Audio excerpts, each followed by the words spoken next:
Dose of Satanism. Welcome to Daily Dose of Satanism, your podcast to get your daily dose of Satanism. I'm your host, Satan Wolf. I'm an author of satanic books as well as my blog, which you can check out at satanwolf.com. It's 100% free. Now, we do have some really cool merchandise that you can purchase, from books to clothes and accessories. There's a wide selection of both satanic and non-satanic products to choose from for those who've got a rebellious sense of style. While we always appreciate your support, this is the best way to support the show. You can also give us a like or a share or a subscription at any one of our multiple platforms, from Facebook to Spotify. Thank you very much and enjoy the show. Welcome to another episode of Daily Dose of Satanism. I'm your host, Satan Wolf, and today on episode 10, we're going to be discussing sin. Now, we have a bit of a different perspective towards sin than what you've been told. We're going to start with particularly the 7 deadly sins, or the so-called 7 deadly sins. But we're not going to talk about them in the usual way. We're going to challenge the idea that these 7 traits are inherently evil or bad. In fact, we'll explore how, with a little reframing, they can actually be seen as powerful forces for a more fulfilled life. So, the 7 so-called deadly sins, the classic list: pride, greed, lust, envy, gluttony, wrath, and sloth. They're traditionally viewed as moral failings, sins against the divine order. But what if we looked at them from a different angle? What if we saw them as natural human traits that, when constructively used, can drive us forward? Let's start with lust. In its traditional sense, it's about excessive sexual desire. But what is lust really? It's an intense passion, a powerful craving, and without it, where would we get the energy for creation, for art and music, or for a career that we love? Lust, when channeled, can be the engine of human creativity and innovation. From a satanic perspective, lust is not a sin at all. It's a healthy, natural, and powerful drive. The Satanist embraces lust for life, for passion, and for achievement.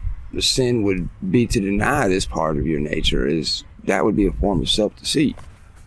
Let's start with lust. In its traditional sense, it's about excessive sexual desire. But what is lust really? It's an intense passion, a powerful craving, and without it, where would we get the energy for creation, for art and music, or for a career that we love? Lust, when channeled, can be the engine of human creativity and innovation. From a satanic perspective, lust is not a sin at all. It's a healthy, natural, and powerful drive. The Satanist embraces lust for life, for passion, and for achievement. The sin would be to deny this part of your nature, as that would be a form of self-deceit.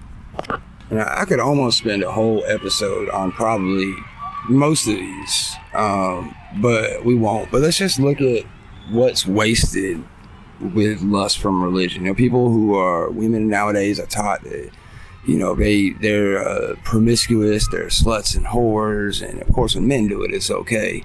But there's a whole lot of sexual repression still left, and then you got this whole the LGBTQ movement out there, and then there's the church repressing them. People are repressing their identity issues and everything else because what society is teaching is wrong, and essentially it just comes down to the source of lust. So it's definitely a powerful emotion. It's just all in how you express it, whether you control it or you let it control you. Like anything else in Satanism, there's a difference between indulgence and compulsion, and that applies to all of these. All right, gluttony. This is often described as overindulgence in food or drink, but it's also about a deep appreciation for the finer things in life. A connoisseur of fine wine, or a food critic, a chef, they're all appreciating or practicing a form of gluttony by fully engaging with their senses and celebrating life's pleasures. It's an embrace of abundance. For a Satanist, gluttony is the celebration of the senses, the pleasures of the earth. A Satanist would find no fault in enjoying a feast as long as it doesn't lead to the sin of stupidity, the inability to control oneself and think clearly. The pleasure itself is the reward. And what about greed? The desire for wealth or possessions. It's easy to see how this can be destructive, but it's also the ambition that builds businesses and creates jobs and pushes us to achieve financial stability. Desire for more can lead to a more comfortable life for ourselves and our families. It's the engine of prosperity. A Satanist sees greed as ambition and the drive to improve one's life. The desire for wealth and power is not a sin, but a natural expression of a desire for control and comfort in one's own life. The sin would be to allow this ambition to lead to a lack of perspective or counterproductive pride. Now we have wrath. This is usually described as uncontrolled anger, but sometimes anger is a valid and even necessary response. Righteous indignation at injustice, a burning anger at a system that is failing its people, this is a powerful emotion that can fuel social change. It's a signal that a boundary has been crossed and action is required. The Satanist embraces wrath or vengeance as a core tenet. This philosophy rejects turning the other cheek. A Satanist believes in righteous anger as a signal that one has been wronged. The sin would be to suppress this emotion and allow a psychic vampire to take advantage of you. Envy, wanting what someone else has. It's often been portrayed as bitter, destructive emotion, but when you feel envy, it's a clear signal from your brain about what you truly desire. It's a tool for self-discovery. Instead of letting it fester, you can use it as inspiration to set new goals and work towards them. A Satanist would see envy not as a sin, but as a tool. It's a clear signpost to what you truly desire. The sin would be to engage in self-deceit by pretending you don't feel envy. The Satanist uses this emotion to fuel their ambition and work towards achieving what they desire. And finally, pride, the sin of excessive self-worth. But without a healthy sense of pride, how can we have self-respect? How can we feel a sense of accomplishment for our hard work? Pride in who you are and what you've achieved and what you stand for is essential for confidence and personal integrity. It's the foundation of a healthy identity. Pride is a virtue in Satanism, not a sin. The Satanist is their own God, and a healthy ego is essential. The sin is counterproductive pride, the kind that makes you unable to learn or admit a mistake or do something self-destructive. A healthy dose of pride, however, is the foundation for self-respect and confidence. It's now time for the Satanic verse of the day. Satanic verse of the day. I am your host, Satan. Satanic verse of the day. Daily dose of Satan. Satanmove.com. Satanmove.com. Satanmove.com. And now for our regular segment, the Satanic verse of the day from my own book, The Satanic Scriptures. Today's verse is 218. It reads, "Abstinence, when imposed as an end in itself, breeds only frustration and a distorted perception of the self and the world. Let temperance be your guide, not rigid denial." This verse is a powerful lesson of self-mastery and rational indulgence. It's a direct challenge to the idea that denying a desire makes you a better person. When you're told to completely abstain from something you want, whether it's food, sex, or material possessions, the desire doesn't just disappear, it festers. It becomes an obsession. This forced denial creates a warped view of the world where the very thing you crave becomes a source of guilt and shame. In our philosophy, that's not strength, it's a form of self-torture. It's a rebellion against your own nature. This verse offers a better path, temperance. Temperance is not about denying yourself, but about guiding yourself. It is the wisdom to enjoy life's pleasures in a way that enriches you rather than harms you. It's the difference between being a slave to your desires and being the master of them. You can enjoy a good meal, but with an awareness of how it makes your body feel. You can enjoy a sexual relationship without the weight of guilt, and you can enjoy success without becoming consumed by it. This is a core part of being a true Satanist. We are not slaves to anything, not to a god, not to a dogma, and not to our own impulses. We live with an honest understanding of our desires and a fierce dedication to governing ourselves. Daily dose of Satan. Daily dose of Satan. Daily dose of Satan. Satanmove.com. Satanmove.com. All right, so now let's take a look at the 9 Satanic Sins. The first satanic sin is stupidity. This is considered the foremost sin. LaVey defined it as a lack of awareness and a failure to recognize one's own limitations or to learn from experience. It is this sin of intellectual laziness and a refusal to think critically. For a Satanist, being stupid is the greatest failure, as it's a betrayal of one's own mind. Pretentiousness, the second satanic sin. This refers to the act of posing or trying to appear as something one is not. It's an empty, hollow affectation that goes against the core satanic value of honesty and authenticity. It's about being a fraud, which is viewed as a sign of weakness. The third satanic sin, solipsism. This is the inability to apply one's own standards and beliefs to others. LaVey saw this as the sin of assuming that others think, feel, or react in the same way that you do, leading to poor judgment and misplaced trust. The Satanists must understand that others are not like them. Self-deceit. This is the refusal to accept facts and truths, especially about oneself. It involves telling oneself lies to avoid confronting uncomfortable realities, and LaVey considered it a major impediment to personal growth and self-empowerment. Herd conformity. This is the act of following the crowd and adhering to a group's standards without question. It is a surrender of the individual will and a rejection of satanic emphasis on being a unique, self-directed individual. The Satanist is a black sheep who thinks for themselves. Lack of perspective. This is the inability to see things from a broader point of view. It's a form of self-centeredness that makes it difficult to understand one's place in the world and to make sound strategic decisions. Without perspective, one is short-sighted and ineffective. Forgetfulness of past orthodoxies. LaVey believed that individuals should be aware of historical context and the origins of modern beliefs and trends. He saw it as a sin to be ignorant of how current ideas were formed and to blindly accept them without understanding their roots. Counterproductive pride. This is a form of pride that is so excessive it becomes detrimental to oneself. It's an arrogance that prevents a person from accepting helpful advice or admitting mistakes or growing as a person. It's a pride that blinds you to your own flaws. And finally, lack of aesthetics. This is the final satanic sin, which LaVey defined as ignorance or disregard for the beauty and balance of the world. He considered a lack of aesthetic appreciation a sign of shallow and unfulfilled life. For a Satanist, enjoying and creating beauty is a vital part of existence. Daily dose of Satan.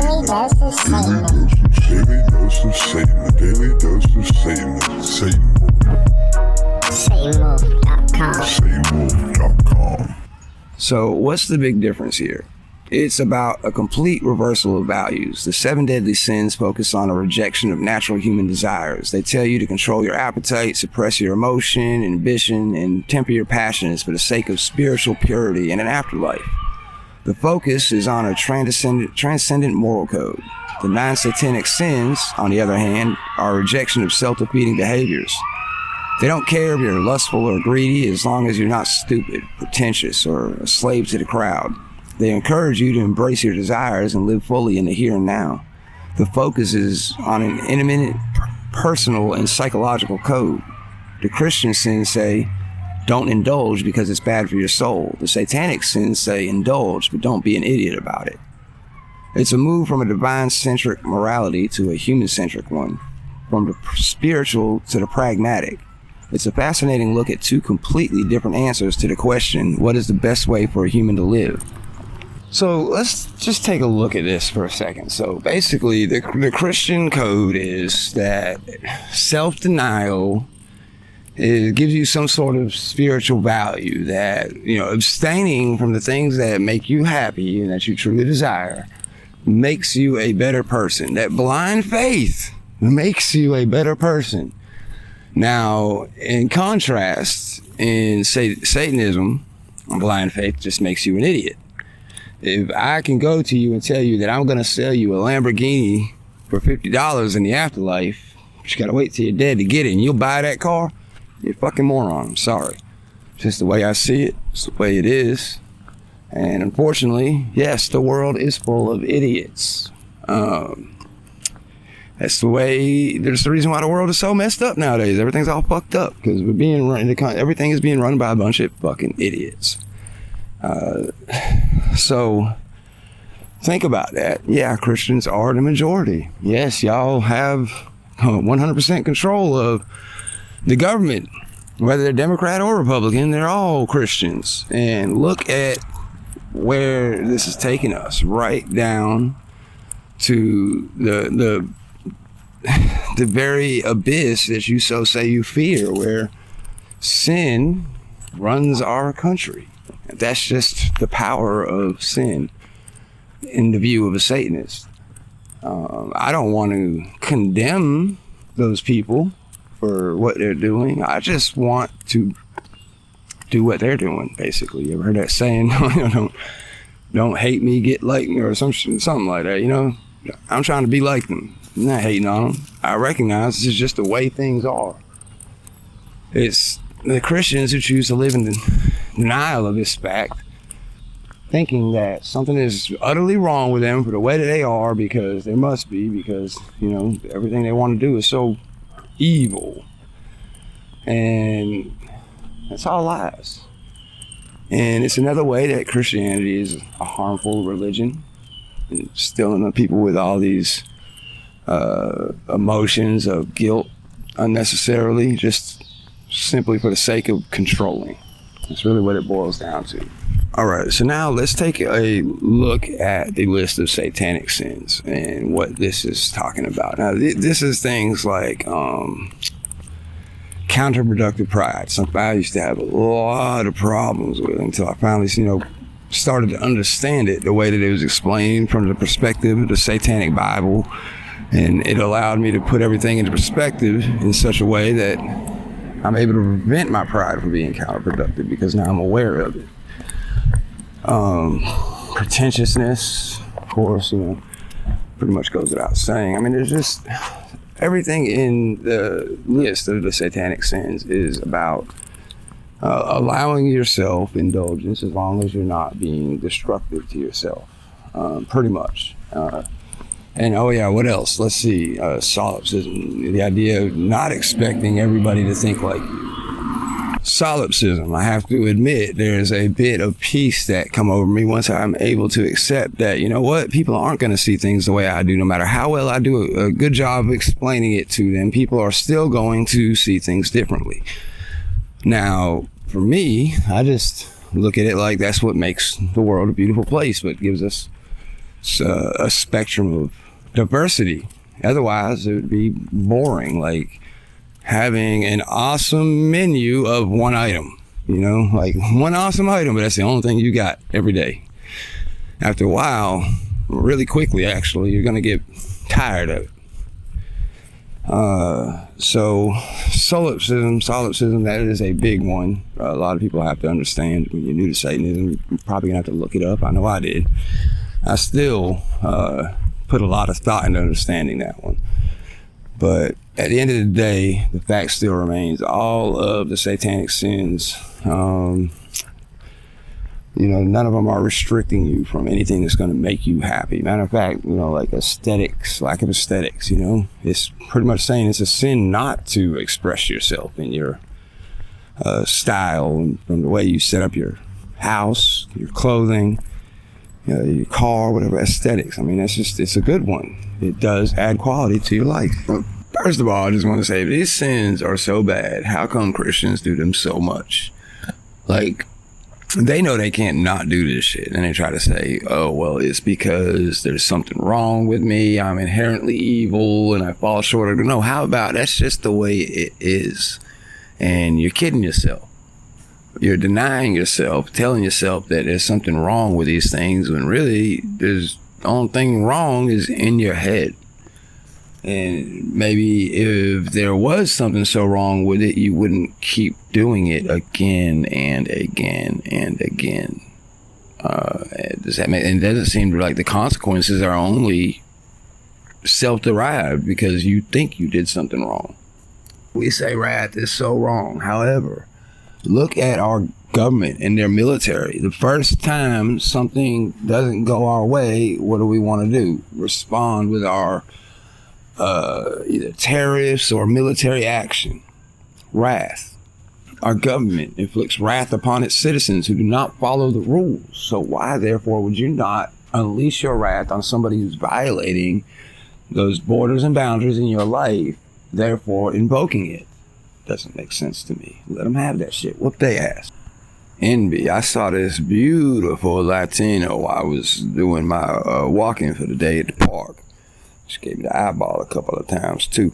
Now, I'm pretty sure she's belongs to somebody else. So, and of course it's not the appropriate situation. We have rules about that, making sure you've been given a mating signal, which I kind of sort of, but anyway, the point is, it ain't about that. It's I see this and I'm like, you know what? I want that for myself in my life.